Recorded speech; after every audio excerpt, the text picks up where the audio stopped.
আরবি ভাষায় রব শব্দটি তিনটি অর্থে ব্যবহার হয়: মালিক, সরদার, পালনকারী। রবের সিফাত বা গুণাবলী চিরস্থায়ী, অনাদি, অনন্ত, অসীম। অর্থাৎ তিনি সর্বদা মালিক বা বাদশাহ, তার বাদশাহীর কোনো আদি অন্ত নাই। আবার সর্বদা তিনি মর্যাদাশীল, ক্ষমতাবান, তার ক্ষমতা বা আয়ত্তেই সমগ্র জাহান।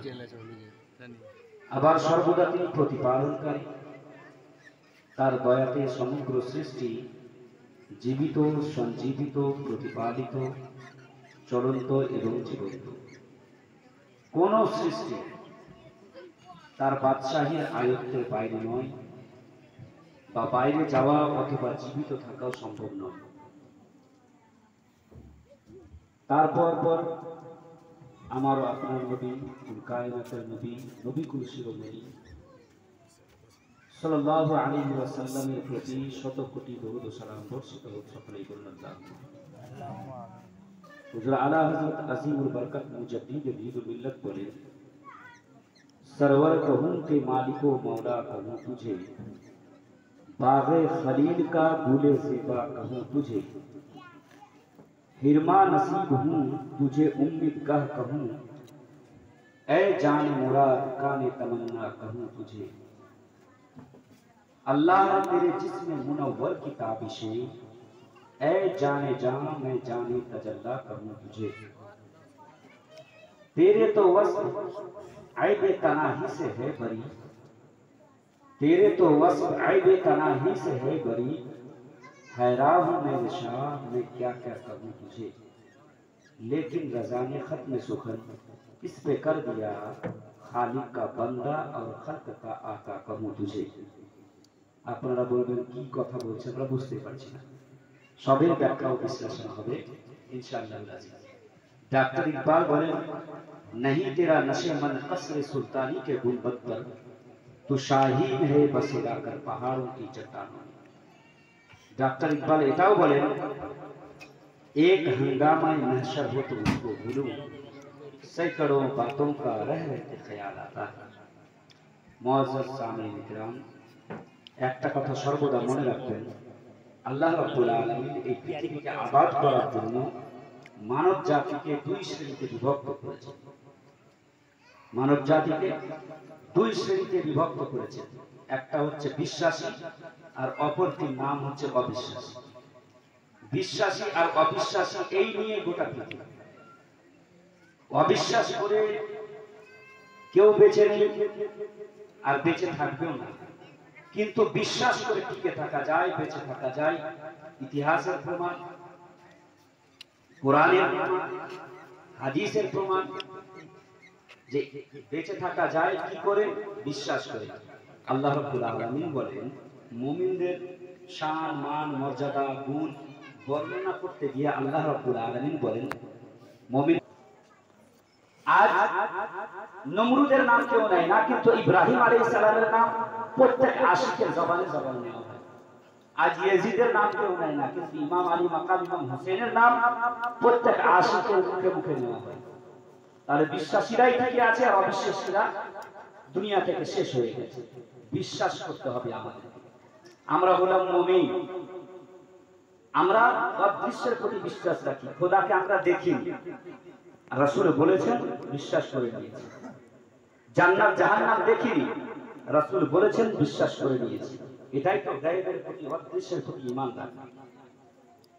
ভূমিকায় আমি আয়াতে কারিমা তেলাওয়াত করেছি। মহান রব্বুল আলামিন বলেন, কুল বিফাদলিল্লাহি ওয়া বিরহমাতিহি ফাবিযালিকা ফালইফরাহু। হে নবী, আপনি বলুন, আল্লাহর করুণা, আল্লাহর দয়া, আল্লাহর ফজল, আল্লাহর ইহসান, আল্লাহর রহমত পাওয়ার পর তোমরা কি করো? খুশি করো। ফালইফরাহু বলা হয়েছে, খুশি উদযাপন করতে বলা হয়েছে। কিন্তু কোরআনে কারীমের অন্য জায়গায় আল্লাহ রাব্বুল আলামিন বলেন, ইন্নাল্লাহা লা ইউহিব্বুল ফারিহিন। আল্লাহ রাব্বুল আলামিন যারা খুশি উদযাপন করে, আনন্দ করে, উৎসব করে, ফুর্তি করে, পছন্দ করে। একদিকে আল্লাহ রাব্বুল আলামিন বলেছেন খুশি করো, অন্যদিকে আল্লাহ রাব্বুল আলামিন বলেছেন খুশিকারীদেরকে, আনন্দ উৎফুল্ল করার ব্যক্তিদেরকে আল্লাহ পছন্দ করেন না। তাহলে আমাদেরকে বুঝতে হবে যে কোনটা কোন সাইডের কথা। যেমন 31st নাইট অফ ডিসেম্বর আমাদের ছেলেরা এই কি বলে ডিজে বাজিয়ে মাঠে ময়দানে কোথায় না কোথায় খুশি করে, আনন্দ করে, হ্যাপি নিউ ইয়ার বলে। এগুলোকে কিন্তু আল্লাহ রাব্বুল আলামিন এই সব খুশিকারীদেরকে পছন্দ করেন। বিয়ে শাদী ইত্যাদি ইত্যাদিতে খুশি করে বিশাল ভাবে গোটা পাড়া প্রতিবেশীকে একদম কাঁপিয়ে দেওয়া, এগুলোকে আল্লাহ রাব্বুল আলামিন পছন্দ করেন। পছন্দ করেন কখন? আল্লাহ রাব্বুল আলামিন আপনাকে নিয়ামত দান করলেন, আল্লাহ রাব্বুল আলামিনের দরবারে শুকরিয়া আদায় করে কৃতজ্ঞতা জ্ঞাপন করে তার দরবারে খুশি হওয়া, তার দরবারে কৃতজ্ঞতা জ্ঞাপন করা, শুকরিয়া আদায় করা, এইরকম খুশি উদযাপনকারীদেরকে আল্লাহ পছন্দ করেন। গোটা দুনিয়াতে আল্লাহ রাব্বুল আলামিন অগণিত নিয়ামত দান করেছেন, অগণিত আল্লাহ রাব্বুল আলামিনের ইহসান, ফজল, করুণা, দয়া অগণিত। আল্লাহ রাব্বুল আলামিন বলেন ওয়াই তাউদ্দু নিয়ামাতাল্লাহি ফালা তুহসুহা। তোমরা যদি আল্লাহর নিয়ামতকে, আল্লাহর রহমতকে, আল্লাহর ইহসানকে গণনা করতে চাও তাহলে গণনা করে শেষ করতে পারবে না। যত রকম নিয়ামত আল্লাহ রাব্বুল আলামিন দান করেছেন, কি কি নিয়ামত দান করেছেন, সাধারণত আমাদের আশেপাশে যদি দেখি তাহলে সর্বপ্রথম নিজের জিসম থেকে, শরীর থেকে দেখেন যে আল্লাহ রাব্বুল আলামিন আমাদেরকে সহি সালিম সেহাতওয়ালা সুস্থ বানিয়েছেন, এটা বড়ই নিয়ামত। আল্লাহ রাব্বুল আলামিন আমাদেরকে সুন্দর সন্তান দান করেছেন, বাড়ি গাড়ি টাকা পয়সা দান করেছেন, এটাও আল্লাহর নিয়ামত। আল্লাহ রাব্বুল আলামিন অগণিত নিয়ামত দান করেছেন, কিন্তু কোথাও বলেননি যে এই সমস্ত যে নিয়ামত আমি দান করলাম, এই দান করার পরে তোমাদের প্রতি আমি বহুত বড় করুণা, বান্দা তোমাদের প্রতি বিশাল করুণা করেছি। আল্লাহ রাব্বুল আলামিন বলেন, আল্লাহ রাব্বুল আলামিন বলেন যে তোমাকে তোমার সন্তান দিয়ে তোমার প্রতি করুণা করেছি, তোমাকে আমি তোমার ধন সম্পদ দিয়ে তোমার প্রতি করুণা করেছি, তোমার বাড়ি গাড়ি টাকা পয়সা দিয়ে তোমাকে, বরং তাদের মাঝে আমি আমার প্রিয় বান্দাকে আমি পাঠিয়েছি, আমার রাসূলকে পাঠিয়ে আমি তাদের প্রতি বড় দয়া করেছি। বড় দয়া করার কারণ একবার আরবের ইতিহাস নিজের মাথার সামনে রাখুন, একবার আরবের ইতিহাস একবার চিন্তা করুন যে আরবের অবস্থা কি ছিল। রাসূল করিম রাউফুর রহিম সাল্লাল্লাহু আলাইহি ওয়াসাল্লামের যখন আগমন হয় তখন আরববাসীরা বিভিন্ন কওম বা জাতিতে বিভক্ত ছিল। আরববাসীদের আর্থিক অবস্থা, অর্থনৈতিক অবস্থা বড় মন্দ ছিল, বড়ই বেকার ছিল। রাজনৈতিক অবস্থাও তাদের সঠিক ছিল না, শিক্ষা ও সাংস্কৃতিক অবস্থাও তাদের বড়ই দুর্বল ছিল। জোর জার মুক্তা, রক্তের বদলে রক্ত, এসব ছিল আরবের দেশ শাসনের নিয়ম নীতি।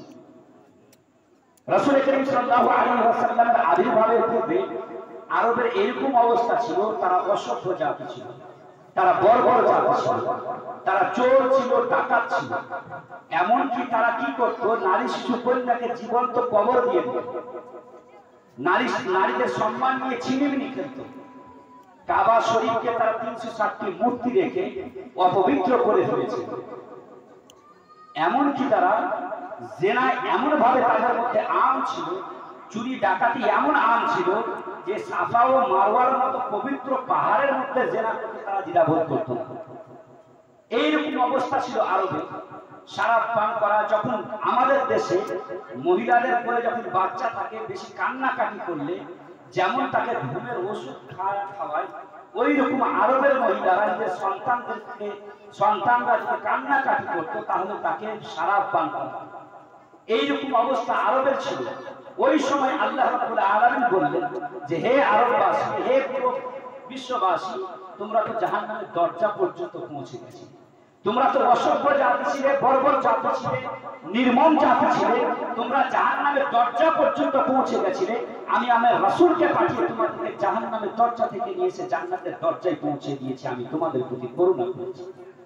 আমি তোমাদের প্রতি করুণা এইভাবে করেছি যে তোমরা শরাব পান করে কাঁদছিলে, তোমরা নারী শিশুদের জীবন নিয়ে ছিনিমিনি খেলতে, নারীদের সম্মান নিয়ে ছিনিমিনি খেলতে। আমার রাসূলকে পাঠালাম, যারা সব নারীদের সম্মান নিয়ে ছিনিমিনি খেলতো তারা নারীদের সম্মানের পাহারাদার হয়ে গেল। যারা নারী শিশু কন্যাকে জীবন্ত কবর দিয়ে দিত, তারা জানতে পারলো যে একটি নারী একটি জান্নাত, তারা জানতে পারলো। তারা জানতে পারলো যে নারীর পায়ের নিচে জান্নাত রাখা আছে। যারা সমাজের চুরি চোর ছিল, ডাকাত ছিল, তারা সমাজের মানের পাহারাদার হয়ে গেল। রাসূল করিম সাল্লাল্লাহু আলাইহি ওয়াসাল্লামকে পাঠিয়ে আল্লাহ রাব্বুল আলামিন আমাদের প্রতি এইভাবে করুণা করলেন যে আমরা কি ছিলাম, জাহান্নামের দরজা পর্যন্ত পৌঁছে গেছিলাম, রাসূলকে পাঠিয়ে আমাদেরকে জান্নাতি বানিয়ে দিলেন। তাহলে সে রাসূলকে পাওয়ার পর গোটা দুনিয়ার খুশি, গোটা দুনিয়ার মাঝে যত রকম নিয়ামত আছে, যত রকম ইহসান আছে, আল্লাহ সমস্ত ইহসান ও ইকরামকে এক সাইডে যদি রাখা হয়, রাসূলের করিম রউফুর রহিমকে যদি এক সাইডে রাখা হয়, তাহলে রাসূল করিম সাল্লাল্লাহু আলাইহি ওয়াসাল্লামের মারফতে আমরা সমস্ত নিয়ামত পেলাম।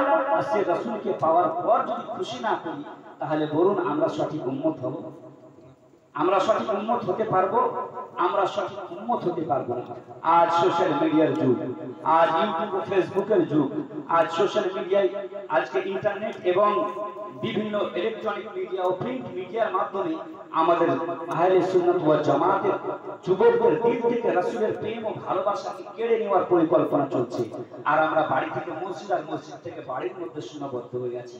গোটা দুনিয়ায় কি চলছে আমরা মুসলমান ঘুমন্ত অবস্থায় আছি আমরা জানি না। গোটা দুনিয়া ভাবে, গোটা দুনিয়াতে মুসলমানদেরকে, গোটা দুনিয়াতে সার্ভে করে দেখেন তো গোটা দুনিয়া থেকে মুসলমানদেরকে শেষ করার পরিকল্পনা চলছে। আজকে গোটা দুনিয়াতে মুসলমান সবচাইতে বেশি মরছে কারা? মুসলমানরা। আজ গোটা দুনিয়াতে সবচাইতে বেশি পিছিয়ে পড়া জাতি কারা? মুসলমানরা। আজ সবচাইতে বেশি মুসলমান, আজ গরুর নামে মুসলমানদেরকে খুন করা হচ্ছে, লাভ জিহাদের নামে মুসলমানদেরকে খুন করা হচ্ছে, কখনো ফিলিস্তিনে মুসলমানদেরকে মারা হচ্ছে, কখনো ভারতে মুসলমানদেরকে মারা হচ্ছে, কখনো চীনে মুসলমানদেরকে মারা হচ্ছে। এক কথায় কুফরি মিল্লাত গুলো সব এক হয়ে মুসলমানদেরকে কোণঠাসা করতে চাইছে। আর আরেক সাইডে মুসলমানদের মাঝে কিছু মানুষ বের হয়েছে যারা মুসলমানদেরকে কি করছে? শেষ করছে ভিতর ভিতর। হুজুর আলা হযরত আজিমুল বরকত মুজাদ্দিদ দ্বীন মিল্লাত নিজের কবিতার ভাষায় বলেন, এক তরফ আদায়ে দিন, এক তরফ হে হাসিদিন, বান্দা হে তনহা শাহা তুম পে করোড়ো দুরুদ। একদিকে আদায়ে দিন, দুশমনে দিন, দিনের দুশমনরা, ইসলামের দুশমনরা এক সাইডে হয়ে আছে, সব কুফরি মিল্লাত গুলো এক হয়ে মুসলমানদেরকে শেষ করার পরিকল্পনা চালাচ্ছে। আর অন্য সাইডে কি হচ্ছে? মুসলমানদের মাঝে মুসলমানের বেশভূষা পরে মুসলমানদেরকে ভিতর থেকে খোকলা করছে। এদের দিল থেকে রাসূল করিম সাল্লাল্লাহু আলাইহি ওয়াসাল্লামের ইশক ও ভালোবাসাকে কেড়ে নেওয়ার পরিকল্পনা চলছে। তো বিরাদরানে মিল্লাত ইসলামে এই সমস্ত ফিতনা থেকে আমাদেরকে বাঁচতে হবে। হুজুর আলা হযরত আজিমুল বরকত মুজাদ্দিদ দ্বীন মিল্লাত নিজের কবিতার ভাষায় বলেন, সোনা জঙ্গল রাত अंधेरी छाई बदली काली है, सोने वालों जागते रहियो चोरों की रखवाली है। যদি সুনসান জঙ্গল হয়, ভয়ানক জঙ্গল হয়, রাত্রি বেলা হয়, আর বৃষ্টি হয় যদি হালকা হালকা, আর যদি জঙ্গলে রাত অতিবাহিত করতে হয়, তাহলে আমাদের একটু সতর্কতার সহিত রাত অতিবাহিত করতে হবে। না হলে কি হবে? কোন দিক থেকে এসে হয়তো দিকে বাঘ হয়তো হামলা করে শেষ করে দিবে, অথবা কোন দিক থেকে চোর অথবা ডাকু এসে আমাদেরকে কি করবে? আমাদের ধন সম্পদ লুট করে যাবে। তাহলে যদি রাত অতিবাহিত করতে হয় জঙ্গলে, তাহলে আমাদেরকে কি করতে হবে? খুব সাবধানে রাত অতিবাহিত করতে হবে। ওই যে জঙ্গল আর দুনিয়া একই জায়গায়। জঙ্গল তো অনেক ভালো, জঙ্গল অনেক ভালো, যেখানে শুধু জান যাবে আর মাল যাবে। জঙ্গলে কি যাবে? জান অথবা মাল যাবে। কিন্তু দুনিয়াতে পাড়ায় পাড়ায়, কোনায় কোনায় আর কি বলে, রাস্তার ধারে চায়ের দোকানে ঈমান চোরেরা বসে আছে। এই ঈমান চোর থেকে নিজেকে না বাঁচেন, জান এবং মাল অনেক, তার থেকেও বেশি দামি জান, মাল হচ্ছে দামি, তার চাইতে বেশি দামি হচ্ছে কি? জান।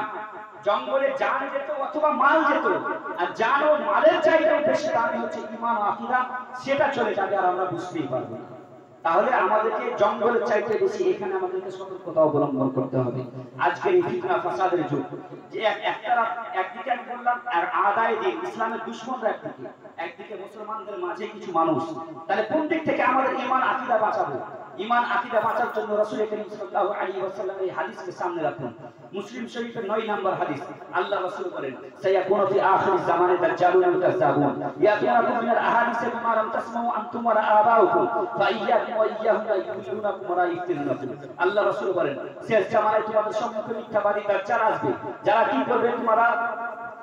যারা কি করবে নিত্য নতুন তোমাদের সম্মুখে কথা নিয়ে আসবে, যারা তোমরাও যে কথা তোমরাও শুননি, তোমাদের বাপ দাদাও শুননি, এইরকম নিত্য নতুন কথা নিয়ে আসবে। আর আজকে তাই হচ্ছে, আমরা এবং আমাদের বাপ দাদা যে সমস্ত কথা শুনি, সেই সমস্ত কথাগুলোকে আজকে মসজিদে আলোচনা হচ্ছে। এবং উম্মতের মাঝে 1400 বছর ধরে, 1450 বছর ধরে যে সমস্ত সেটেলড বিষয়গুলো আছে, সেগুলো নিয়ে আলোচনা করে মনে করছে পুরো উম্মতকে উলট পালট করে ফেলবে। এই নিত্য নতুন কথা নিয়ে আসে উম্মতের মধ্যে বিভেদ বিচ্ছেদ সৃষ্টি করছে। আমরা বিচ্ছেদ সৃষ্টি করি না। অনেক লোকে বলে যে ওলামায়ে আহলে সুন্নাত বিভেদ বিচ্ছেদ সৃষ্টি করে, কখনো না। আমরা তো সেই তরিকা পদ্ধতির প্রতি আমল করেছেন সাহাবা এবং তাবেঈনরা নিয়ে এসেছেন। আজ কয়েক বছর পূর্বে, 100 বছর এদের বয়স নয়, এরা এসে বলছে এই সমস্ত শিরক এবং বেদাত। নিজে ছাড়া যত দুনিয়াতে মানুষ আছে সবাইকে এরা মুশরিক মনে করে। এই হচ্ছে এদের দিন। এই দিন থেকে আমাদেরকে বাঁচতে হবে, নিজের ছেলে মেয়েদেরকে বাঁচাতে হবে। আর বর্তমান সিচুয়েশন, বর্তমান বিশ্বে কি অবস্থা হচ্ছে, সেটার দিকে আমাদের চোখ রাখতে হবে। একটি কথা আমি আরবের কথা বলছিলাম, একবার আরবের সেই যে দৃশ্য আমি বললাম সেটাকে সামনে রাখুন এবং ইতিহাসের দিকে যান এবং বর্তমান বিশ্বকে সামনে রাখুন। রাখার পরে একবার চিন্তা করুন যে রাসূল করিম সাল্লাল্লাহু আলাইহি ওয়াসাল্লাম যে যুগে আছে, সেই যুগটার একটি নাম আছে ইতিহাসের পাতায়। সেই যুগটাকে বলে আরবিতে আইয়ামে জাহিলিয়া, আর বাংলাতে বলে অন্ধকারময় যুগ, ইংরেজিতে বলে ডার্ক এজ। এই যে একটি যুগ, এটাকে অন্ধকারময় যুগ কেন বলা হয় আমি এর আগে বোঝালাম যে এই যুগকে অন্ধকারময় যুগ এই জন্য বলা হয়। সেই যুগের মানুষ পশু ছিল, এক কথায় সেই যুগের মানুষ পশুর ন্যায় ছিল। তারা পশু ছিল, রাসূল করিম সাল্লাল্লাহু আলাইহি ওয়াসাল্লামের সংস্পর্শে এসে তারা মানুষের পরিণত হয়েছিল। ওই সময় গোটা বিশ্বব্যাপী কি অবস্থা ছিল, গোটা বিশ্বে এমন অবস্থা ছিল যে গোটা দুনিয়ার মানুষও মানুষ ছিল না, বরং পশুর ন্যায় ছিল। গোটা বিশ্ব বলতে ভারতের দিকে একবার যদি আপনি নিয়ে আসেন দেখেন, তাহলে ভারতের বুকেও সেরকম সমাজ ব্যবস্থা সঠিক ছিল না। যারা উচ্চ শ্রেণীর মানুষ, যারা নিজেদেরকে, যারা সাধু বা সন্ন্যাসী, উচ্চ বর্ণের মানুষ, এক কথায় উচ্চ বর্ণের মানুষ, তারা নিচু বর্ণের মানুষদেরকে মানুষ মনে করতো না, এক কথায় শূদ্র। যারা নিচু কাস্টের মানুষ তাদেরকে মানুষ মনে করতো না, যারা উঁচু কাস্টের মানুষ তারা নিজেকে বিশাল বড় সমাজের মোড়ল মনে করতো। এইরকমই অবস্থা ইউরোপেও ছিল, শুধু ভারতে নয়, ইউরোপেও ছিল, রোমানেও এরকম অবস্থা ছিল। যারা উচ্চ বর্ণের মানুষ তারা নিজেকে বড় মানুষ মনে করতো, আর যারা নিচু বর্ণের মানুষ তাদেরকে মানুষ মনে করতো না, তাদেরকে দাস দাসী মনে করতো।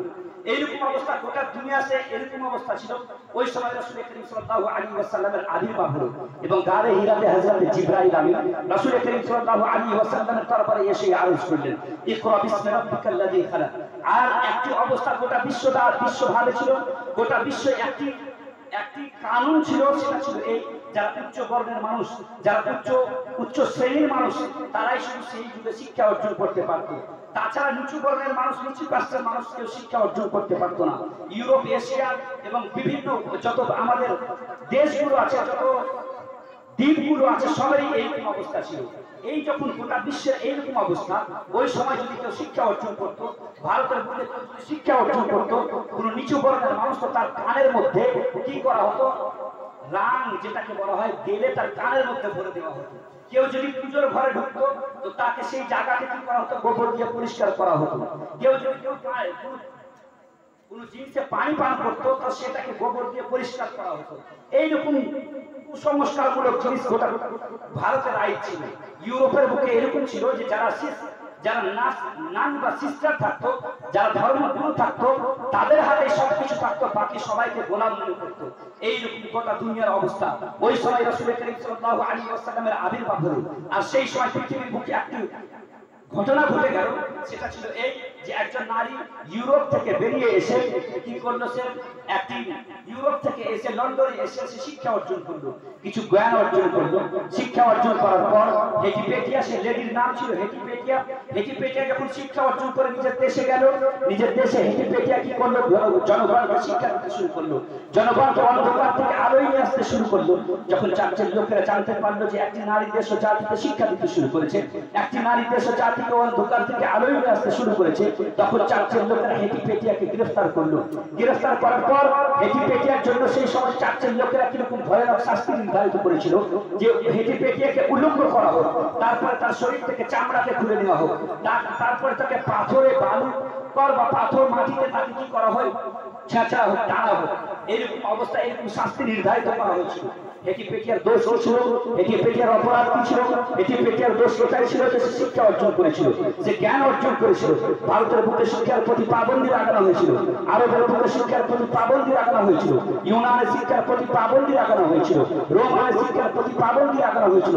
এমন সংকটময় মুহূর্তে আল্লাহ রাব্বুল আলামিন দয়া করলেন এবং ইসলামের কিরণ প্রস্ফুটিত হলো এবং গারে হিরাতে হযরতে জিবরাইল আমিন হুজুর সাল্লাল্লাহু আলাইহি ওয়াসাল্লামের দরবারে এসে আরজ করলেন, ইকরা বিসমি রাব্বিকাল্লাযী খালাক, হে নবী পড়ুন আপনার প্রতিপালকের নামে যিনি সৃষ্টি করেছেন। আর এই ঘোষণা সমগ্র মানব জাতিকে শুনিয়ে দিন। এখন পর্যন্ত দুনিয়াবাসী শিক্ষা অর্জনকারীদের প্রতি নির্যাতন করেছে, এখন পর্যন্ত দুনিয়াবাসী শিক্ষা অর্জনকারীদেরকে শাস্তি দিয়েছে, আর এই শাস্তি চলবে না, আর এই পাবন্দি চলবে না। এখন ইসলামের আগমন ঘটেছে, এখন ইসলাম দুনিয়াবাসীকে শিক্ষাও দিবে, গবেষণা করার জন্য সূচনাও দিবে, রিসার্চ করার জন্য চিন্তাও দিবে। হে মানব জাতি, তুমি যদি গবেষণা করতে চাও, তুমি যদি শিক্ষা অর্জন করতে চাও, তুমি যদি রিসার্চ করতে চাও, তাহলে আমরা সর্বপ্রথম আসমানের উচ্চতার প্রতি গবেষণা করো, জমির নিচু স্তরের প্রতি গবেষণা করো, চন্দ্র সূর্যের উদয় অস্তের প্রতি গবেষণা করো, গ্রহের চক্রকালে পরিবর্তনের প্রতি রিসার্চ করো, কখনো পাহাড়ের দিকে তাকিয়ে চিন্তা ভাবনা করো, কখনো উটের দিকে তাকিয়ে রিসার্চ করো, কখনো জমির মতো গ্রহের প্রতি গিয়ে তোমরা রিসার্চ করো, কখনো সমুদ্রের তল দেশে গিয়ে তোমরা রিসার্চ করো।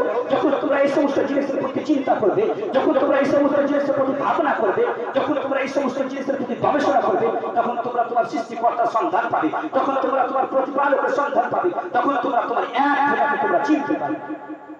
আরববাসীরা যখন রাসূল করিম সাল্লাল্লাহু আলাইহি ওয়াসাল্লামের কথা শুনে হুজুর সাল্লাল্লাহু আলাইহি ওয়াসাল্লামের প্রতি ঈমান এনেছিল, তখন দেখা গেছে ওই অসভ্য জাতিরা, সেই বর্বর জাতিরা হুজুর সাল্লাল্লাহু আলাইহি ওয়াসাল্লামের আদর্শের সংস্পর্শে এসে সেই অসভ্য জাতিরা সভ্য জাতিতে পরিণত হয়েছিল।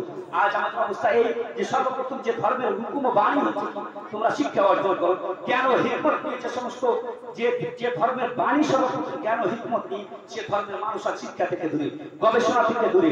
গোটা দুনিয়ার মধ্যে আজ মরছি আমরা, আজ মরছে মুসলমান, গোটা দুনিয়ার মধ্যে পিছিয়ে পড়া জাতি যে আমরা মুসলমান, এর প্রথম কারণ হচ্ছে যে আমরা শিক্ষার দিক দিয়ে সবচাইতে বেশি পিছিয়ে। যদি আমরা শিক্ষার দিক দিয়ে সবচাইতে বেশি এগিয়ে আসি, তাহলে অবস্থা হবে আমাদের এরকম হবে যেমন আজকের যুগে। একটি উদাহরণ দিয়ে আমার কথা আগে বাড়াতে চাই। আমাদের দেশে মাছি দুই প্রকারের পাওয়া যায়। কয় প্রকারের পাওয়া যায়? দুই প্রকারের। কি মাছি? একটা মৌমাছি আর একটা এমনি মাছি, সাধারণ মাছি। দুই প্রকারের মাছি পাওয়া যায়, একটা মৌমাছি আর একটা সাধারণ মাছি। সাধারণ মাছিকে মারার জন্য পঞ্চায়েত থেকে কি আসে? লোক আসে। তারপরে কি আসে? গ্যাস ছিটানো হয়। আমরা নিজের বাড়িতে সেরকম পরিবেশ এমন ভাবে করি যেন মাছিগুলো শেষ হয়ে যায়। আর একটা মাছির ভাগ প্রকার, সেটা হচ্ছে কি? মৌমাছি, মধুমাছি, যাকে কি করা হয়? সাজিয়ে রাখা হয়, তাকে লালন পালন করা হয়, অসুস্থ পড়লে চিকিৎসা করা হয়। মাছি দুই প্রকার, একটা মাছিকে মারা হচ্ছে আর একটা মাছিকে সাজিয়ে রাখা হচ্ছে। আপনি চিন্তা করুন, একটা মাছিকে যে মারা হচ্ছে আর প্রথম কারণ হচ্ছে যে সে মাছির কোনো প্রয়োজন নেই, সেটা সমাজের জন্য কি, সে পরিবেশ দূষণ করে, পরিবেশের মধ্যে রোগ ছড়ায়, যার জন্য সে মাছিকে শেষ করে দেওয়া হয়। আর একটা মাছি যার দ্বারাই মানুষ লাভ উপকৃত হয়, লাভবান হয়, তার দ্বারাই রোগ থেকে মুক্ত হয়, ওই জন্য তাকে সাজিয়ে রাখা হয়। আজকে যে আমরা মরছি এর প্রথম কারণ যে আমাদের কোনো প্রয়োজন নেই। আমরা সমাজের জন্য, দেশের জন্য আমরা সবচাইতে পিছিয়ে পড়া, আমাদের কোনো কাজ নেই বলতে আমি বাধ্য হচ্ছি। ডাক্তার ইকবালের শের প্রথমে পড়েছি, এক হंगामा महशर हो तो उसको भूलो, सही करो बातों का रहने का ख्याल आता है। মুসলমান জাতির যদি একটি সমস্যা হয় তো সে সমস্যার সমাধান করা হয়। এখানে তো হাজার সমস্যা, কোন কোন সমস্যার কথা বলবো? একটি মাছিকে মারা হচ্ছে আর একটি মাছিকে সাজিয়ে রাখা হচ্ছে। সাজিয়ে রাখা হচ্ছে এই জন্য যে তার দ্বারা আমরা রোগ থেকে মুক্ত হব, রোগ মুক্ত হব, এই জন্য তাকে কি করা হচ্ছে? তাকে সাজিয়ে রাখা হচ্ছে। আর একটিকে মারা হচ্ছে এই জন্য যে সমাজের জন্য কীট। তা আমরা সমাজের কীট হয়ে গেছি। যদি আমরা সমাজের প্রয়োজন হয়ে যাই, একটা মাছি সমাজের প্রয়োজন, যার কারণে তাকে বাঁচিয়ে রাখা হচ্ছে। আমরা যদি সমাজের প্রয়োজন হয়, যুগের প্রয়োজন হয়, দেশের প্রয়োজন হয়, যেমন আপনার আমার নাম যদি নেওয়া হয় তাহলে মিডিয়াতে মানুষের চোখ চলে যায়। আর যদি মানুষ মুসলমানদের মধ্যে আরেকটা ক্যাটাগরি আছে, তার যদি নাম নেওয়া হয় তো হিন্দু, মুসলিম, শিখ, ইসাই সবাই নিজেকে গর্ববোধ করে। কোন নাম? আমার আর আপনার নাম নিলে চোখ চড়ে সবাই। মিডিয়াতে, কিন্তু তাদের নাম দিলে তারা সকলে ইন্ডিয়ান, অ্যাজ এ ইন্ডিয়ান সকলে গর্ববোধ করে। এপিজে আব্দুল কালামের যদি নাম নেওয়া হয় তাহলে সবাই গর্ববোধ করে, কারণ গোটা ভারতকে কি করেছে, সুপার পাওয়ার বানিয়েছে, মিজেল ম্যানের উপাধি পেয়েছে, ভারতকে শক্তিশালী বানিয়েছে, যার কারণে সে হিন্দু, মুসলিম, শিখ, ইসাই, জৈন, বুদ্ধ সকলের জন্য প্রিয়, সকলের গর্ববোধ করে অ্যাজ এ ইন্ডিয়ান। কিন্তু আমরা আপনার নাম নিলে সন্ত্রাসবাদীর গন্ধ আছে, কারণ আমরা দেশের প্রয়োজন হতে পারিনি, যুগের প্রয়োজন হতে পারিনি, নিজের সন্তানদেরকে আগামী প্রজন্মকে যুগের প্রয়োজন, দেশের প্রয়োজন বানানো, সমাজের প্রয়োজন বানানো, তাহলে কি হবে, আমাদের সমাজ সুন্দর হবে। রাসূল করিম সাল্লাল্লাহু আলাইহি ওয়াসাল্লাম বলেন, কুল্লুকুম রাঈন ওয়া কুল্লুকুম মাসউলুন আন রাইয়াতিহি। এ মুসলমান, তোমরা প্রত্যেকে দায়িত্ববান, আর তোমাদের দায়িত্বের ব্যাপারে তোমাদেরকে জিজ্ঞাসা করা হবে যে তোমরা তোমাদের দায়িত্ব সঠিকভাবে পালন করেছো না করনি। আমরা শুধু বছরে একবার ঈদে মিলাদুন নবী জুলুস ও জলসা করে আমাদের দায়িত্ব সমাপ্ত হয় না, আমাদের শুধু একদিন বছরে রমজান মাসের 30 দিন রোজা করে দায়িত্ব সমাপ্ত হয় না, শুধু জুমা পড়ে দায়িত্ব সমাপ্ত হয় না, 5 ওয়াক্ত নামাজ পড়ে আমাদের যুবকদের দায়িত্ব সমাপ্ত হয় না। আমাদের দায়িত্ব কেমন হবে? আমাদের দায়িত্ব মোহাম্মদ বিন কাসিমের মতো হবে। মোহাম্মদ বিন কাসিমের দায়িত্ব কি ছিল? মোহাম্মদ বিন কাসিম আরবের 19 বছরের সেনাপতি, সে যুবককে কি করেছিল? সে যুবক 5000 সৈন্য নিয়ে 5000 পথ অতিক্রম করে ভারতের বুকে এসে রাজা তাহিরের সন্ধানখানা কারাগারে হামলা করেছিল এবং নিজের এক মুসলমান বোনের জন্য, মুসলমান বোনকে কারাগার থেকে মুক্ত করে বলেছিল, কাদ আদাইতু ফরিজাতি, আমি আর একজন মুসলমান যুবকের দায়িত্ব সমাপ্ত হলো। বলুন, একজন 19 বছরের সেনাপতি 5000 মাইল পথ অতিক্রম করে ভারতে এসে একজন শুধু মুসলমান বোনের ইজ্জত রক্ষার্থে সে ভারতে আসছে এবং ভারতে আসার পর যুদ্ধ করে এক বোনকে কি করছে, কারাগার থেকে মুক্ত করে বলছে আমি একজন যুবকের দায়িত্ব সমাপ্ত হলো। তাহলে একজন যুবকের দায়িত্ব মোহাম্মদ বিন কাসিমের মতো হওয়া দরকার। আজ সোশ্যাল মিডিয়ার মাধ্যমে কত যে আমাদের মুসলিম বোনদের, আজ কত মুসলিম বোনদের প্রতি অত্যাচারের আমরা ভিডিও সোশ্যাল মিডিয়ার মাধ্যমে দেখতে পাই, কিন্তু আমরা কিছু করতে পারি না। কারণ কি? কারণ হচ্ছে এই যে আমরা শিক্ষার দিক দিয়ে এগিয়ে আসতে পারিনি। আজকে চামারের ছেলেদেরকে আইপিএস অফিসার হতে দেখা যায়, রাস্তার ঝাড়ু দেওয়ার ছেলেদেরকে ইউপিএসসি টপার হতে দেখা যায়, ডাব্লিউবিসিএস পাস করা দেখা যায়, ডিএম কালেক্টর হতে দেখা যায়, কিন্তু মুসলমানদের ছেলেদেরকে হতে দেখা যায় না। কারণ কি? মুসলমানদের পয়সা নেই, টাকা নেই, আমাদের টাকা পয়সা বাড়ি গাড়ি সবকিছু আছে, নাই রাসূলের আদর্শ নেই। হুজুর সাল্লাল্লাহু আলাইহি ওয়াসাল্লাম বলেছেন, উতলুবুল ইলমা মিনাল মাহদি ইলাল মাহদ, মায়ের কোল থেকে কবর পর্যন্ত শিক্ষা অর্জন করো।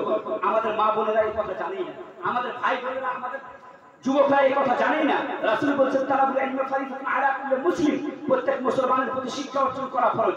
আমাদের যুবকরা জানে না, আমাদের বাপ চাচারা জানে না, আমাদের মা বোনরা জানে না। যদি রাসূল করিম সাল্লাল্লাহু আলাইহি ওয়াসাল্লামের এই প্রাথমিক হাদিসগুলো, এই প্রাথমিক শিক্ষাগুলো যদি আমরা না জানি, তো বলুন আমাদের উপরে আযাব নাজিল হবে কি হবে? আমাদের উপরে আযাব নাজিল হবে না কি? তো কি হবে? আল্লাহ রাব্বুল আলামিন বলেন, ওয়ালা তাহিনু ওয়ালা তাহনু তাহজানু ওয়া আনতুম আ'লামু ইন কুনতুম মুমিন। হে মুসলমান, হে মুমিন, চিন্তা করো না, ভাবনা করো না, তোমরা এই পৃথিবীতে জয়লাভ করবে যদি তোমরা মুমিন হও। আমরা যদি মুমিন হই তো আমরাই পৃথিবীতে জয়লাভ করব। আমরা মনে করছি দেশের সরকার আমাদেরকে নির্যাতন করছে, দেশের সরকার আমাদেরকে কি করছে? আমাদেরকে নানান রকম প্রকল্প নিয়ে এসেছে, আমাদেরকে শেষ করার পরিকল্পনা চালাচ্ছে। কখনো এনআরসি, এখন আবার চলছে সবাই জানেন ওয়াকফ অ্যামেন্ডমেন্ট বিল, এটা নিয়ে এসে মুসলমানদের ধন সম্পদ, যত ওয়াকফের সম্পদ আছে সবকে হাতিয়ে নিতে চাইছে। আরে কেন করবে না?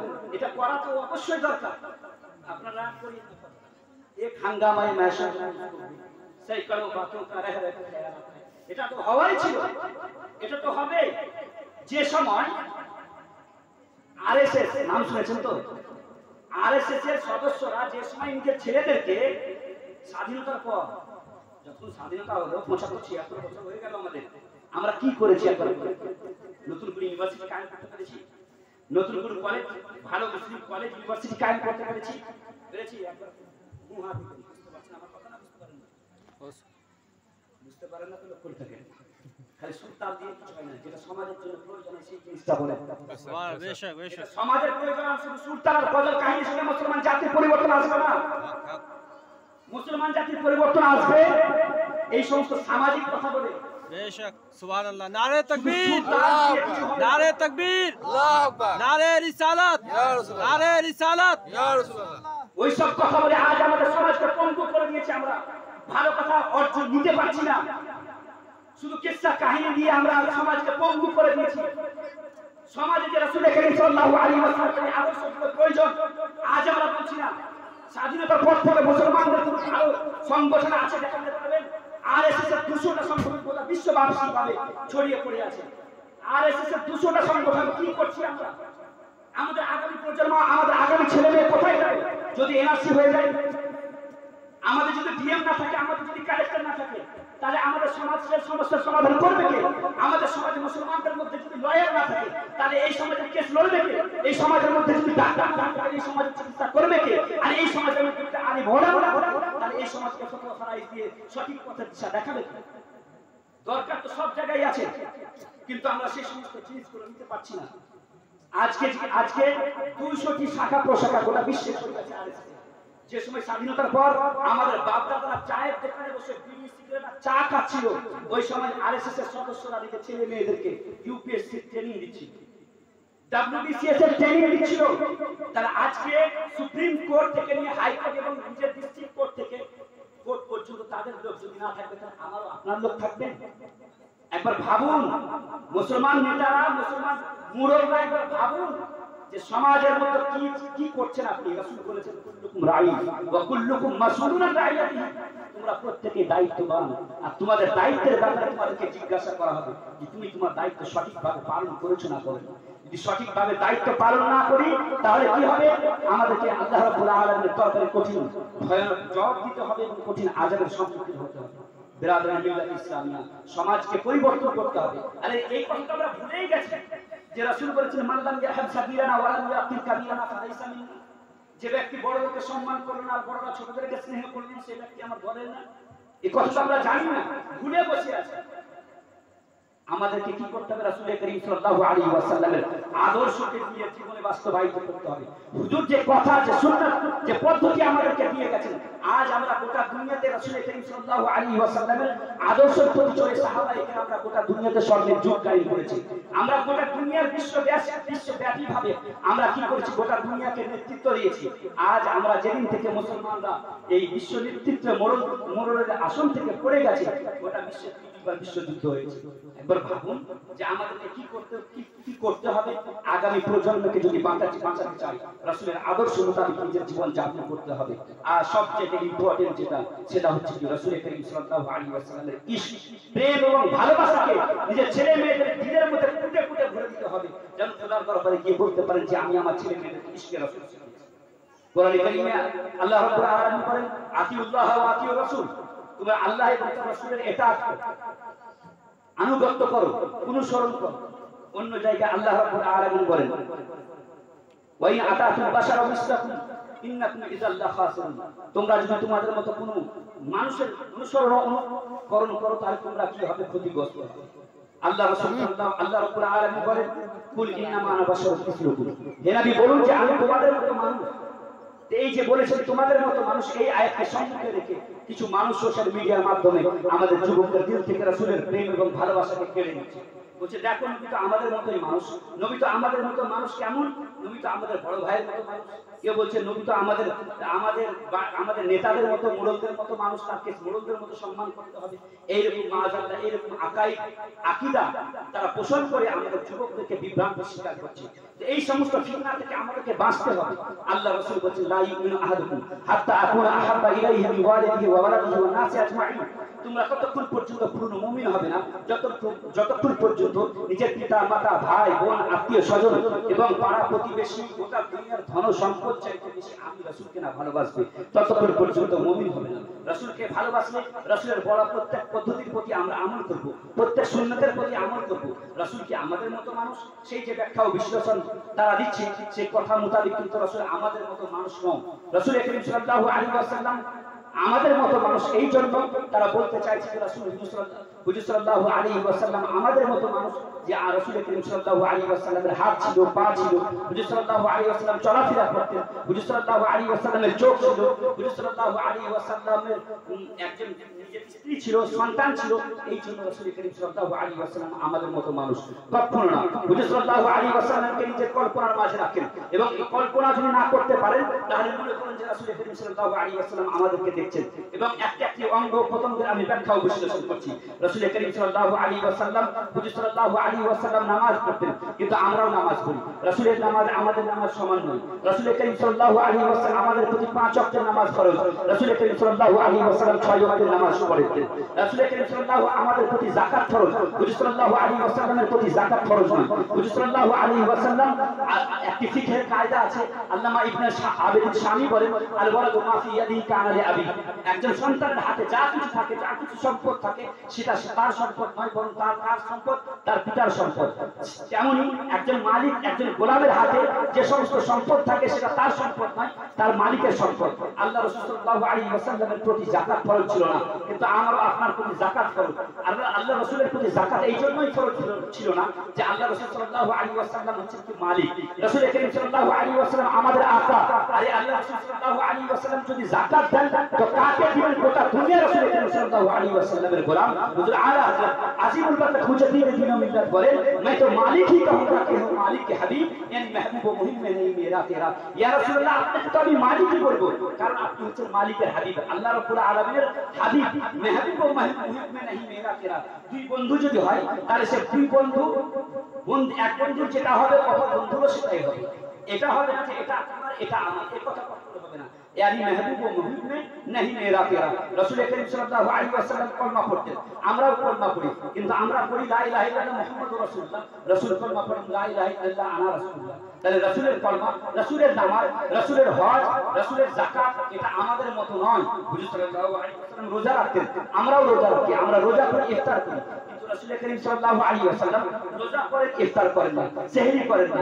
সাহাবারাও এরকম চান যে আমরাও করব কি রাসূল করিম সাল্লাল্লাহু আলাইহি ওয়াসাল্লামের মতো রোজা করব, ইফতার করব না, সেহরি করব না। হুজুর সাল্লাল্লাহু আলাইহি ওয়াসাল্লাম সাহাবাদের দিকে তাকিয়ে বলেন, হে আমার সাহাবারা, তোমরা কেন এরকম কাজ করছো? তোমরা রোজা করছো, সেহরি করছো না, ইফতার করছো না, আমাকে আমার রব কি করেন? খাওয়ান এবং পড়ান, আমাকে পান করেন। আমার রব আমাকে খাওয়ান এবং পান করেন। তোমরা কি করো? রোজা করো, ইফতার করো, রোজা করো, সেহরি করো। আমি রোজা করি, সেহরি করি না, ইফতার করি না, আমাকে আমার প্রতিপালক খাওয়ায়। আমরা রোজা করি, সেহরি করি, তো রাসূলের রোজা আমাদের রোজার মতো নয়। আল্লাহ রাসূল সাল্লাল্লাহু আলাইহি ওয়াসাল্লাম বলেন, হে সাহাবায়ে কেরাম, তোমরা মধ্যে কে আছো যে আমার মতো তোমরা নও, তোমার মতো আমরা নও। রাসূল সাল্লাল্লাহু আলাইহি ওয়াসাল্লামের চোখ ছিল, হুজুর সাল্লাল্লাহু আলাইহি ওয়াসাল্লামের মাথা মুবারক ছিল, হুজুর সাল্লাল্লাহু আলাইহি ওয়াসাল্লামের মুয়ে মুবারক, চুল মুবারকের বরকত এতই। হুজুর সাল্লাল্লাহু আলাইহি ওয়াসাল্লামের যখন মাথা থেকে চুল মুন্ডন করা হতো, সাহাবায়ে কেরামরা নিজের হাতে নিয়ে নিতেন এবং তাকে ভালো করে হেফাজতে রেখে দিতেন। এবং কেউ যদি রোগে ভুগতো, তাহলে সে ব্যক্তিরা কি করতো? সে চুলকে ঘুরিয়ে পানি পান করে রোগ থেকে মুক্ত হয়ে যেত। তাহলে রাসূল করিম সাল্লাল্লাহু আলাইহি ওয়াসাল্লামের চুল আর আমাদের চুলের মধ্যে হাজার আসমান জমির পার্থক্য। রাসূল করিম সাল্লাল্লাহু আলাইহি ওয়াসাল্লাম, হুজুর সাল্লাল্লাহু আলাইহি ওয়াসাল্লামের চোখ মুবারকের দিকে যদি তাকিয়ে দেখি, হুজুর সাল্লাল্লাহু আলাইহি ওয়াসাল্লাম বলেন, আমি যা দেখি তোমরা দেখো না। ইন্নী আরা মা লা তারাউন, ইন্নী আসমাউ মা লা তাসমাউন। হুজুর সাল্লাল্লাহু আলাইহি ওয়াসাল্লামের কান আমাদের মতো নয়, হুজুর সাল্লাল্লাহু আলাইহি ওয়াসাল্লামের চোখ আমাদের মতো চোখ নয়। রাসূল করিম সাল্লাল্লাহু আলাইহি ওয়াসাল্লাম, হুজুর সাল্লাল্লাহু আলাইহি ওয়াসাল্লামের কলবকে, দিল মুবারককে যখন শাক্কে সাদর করা হয়, জিবরাইল আমিন বলেন, আমি রাসূল করিম সাল্লাল্লাহু আলাইহি ওয়াসাল্লামের দিলকে যখন চিরে দেখলাম, তো দেখলাম কি হুজুর সাল্লাল্লাহু আলাইহি ওয়াসাল্লামের দিলের মধ্যে দুইটি চোখ এবং দুইটি কান। কলবুন সালিম ফিহি আইনানে তাবসুরানে ওয়া উজনানে তাসমাআনে। হুজুর সাল্লাল্লাহু আলাইহি ওয়াসাল্লামের কলব মুবারককে যখন চিরে দেখলাম, দিল মুবারককে যখন চিরে দেখলাম, তো তার মধ্যে দুটি কান এবং দুটি চোখ ছিল। আমাদের দুটি চোখ এবং দুটি কান, কিন্তু রাসূল করিম সাল্লাল্লাহু আলাইহি ওয়াসাল্লামের চারটি চোখ এবং চারটি কান। হুজুর আলা হযরত আজিমুল বরকত মুজাদ্দিদ দ্বীন ও মিল্লাত নিজের কবিতার মাধ্যমে বলেন, দূর ও নজদীক কে শুননে वाले वो काने वाले करामत पे लाखों सलाम। হুজুর সাল্লাল্লাহু আলাইহি ওয়াসাল্লামের প্রত্যেক অঙ্গ প্রত্যঙ্গের প্রশংসা আল্লাহ রাব্বুল আলামিন পবিত্র কোরআনে করে বলেছেন। হুজুর সাল্লাল্লাহু আলাইহি ওয়াসাল্লামের চেহারার প্রশংসা করে বলেছেন, ওয়াদুহা ওয়াল-লাইলি ইযা সাজা। হুজুর সাল্লাল্লাহু আলাইহি ওয়াসাল্লামের চেহারার প্রশংসা করে আল্লাহ রাব্বুল আলামিন পবিত্র কোরআনে বলেছেন, ওয়াকাদ নারা তাকাল্লুবা ওয়াজহিকা ফিস সামা ফালা নুওয়াল্লিয়ান্নাকা কিবলাতান তারদাহা। হুজুর আলা হযরত আজিমুল বরকত আমাদের ইমাম ইশক ও মুহাব্বত আলা হযরত বলেন, হুজুর সাল্লাল্লাহু আলাইহি ওয়াসাল্লামের চেহারার প্রশংসা করে বলেছেন, ও कमाल हुस्न हुजूर है कि गुमान नफ्स से जहां नहीं, यही फूल खार से दूर है, यही शम्मा है कि धुआं नहीं। मैं निसार तेरे कलाम पर मुझ यूं तो किसको सवाल नहीं, वो सुखन है जिसमें सुखन ना हो, वो बयां है जिसका बयां नहीं। आका तेरे आगे यूं है दबे लचे फुसहा अरब के बड़े बड़े, कोई जाने मुंह में ज़बान नहीं बल्कि जिसमें जान नहीं। सल्लल्लाहु अलैहि वसल्लम चेहरा प्रशंसा करे রাসূল করিম সাল্লাল্লাহু আলাইহি ওয়াসাল্লামের চেহারার প্রশংসা করে হুজুর আলা হযরত বলেন, হে কালাম ইলাহি व शम्स दुहा, तेरे चेहरा नूर फजा की कसम, कसम शब तार में राजी था कि हबीब के जुल्फ दुदा की कसम। হুজুর সাল্লাল্লাহু আলাইহি ওয়াসাল্লাম কি আমাদের মতো মানুষ? কখনো হুজুর সাল্লাল্লাহু আলাইহি ওয়াসাল্লাম আমাদের মতো মানুষ হতে পারে না। হুজুর আলা হযরত এই পুরো হুজুর সাল্লাল্লাহু আলাইহি ওয়াসাল্লামের অঙ্গ প্রত্যঙ্গের প্রশংসা হুজুর আলা হযরত কবিতার মাধ্যমে করেছেন। আমি মাঝে মধ্যে আপনাদের কাছে সেটাও বলবো, হুজুর সাল্লাল্লাহু আলাইহি ওয়াসাল্লামের হাত কি আমাদের মতো হাত? আমাদের মতো হাত? এটা আমাদের আকীদা। আমাদের মতো হাত নয়। আমাদের হাত কি হয়? আমাদের হাতে ভালো কাজ করি, মন্দ কাজ করি। কিন্তু রাসূল করিম সাল্লাল্লাহু আলাইহি ওয়াসাল্লামের হাত কেমন হাত? কেমন বরকতপূর্ণ হাত।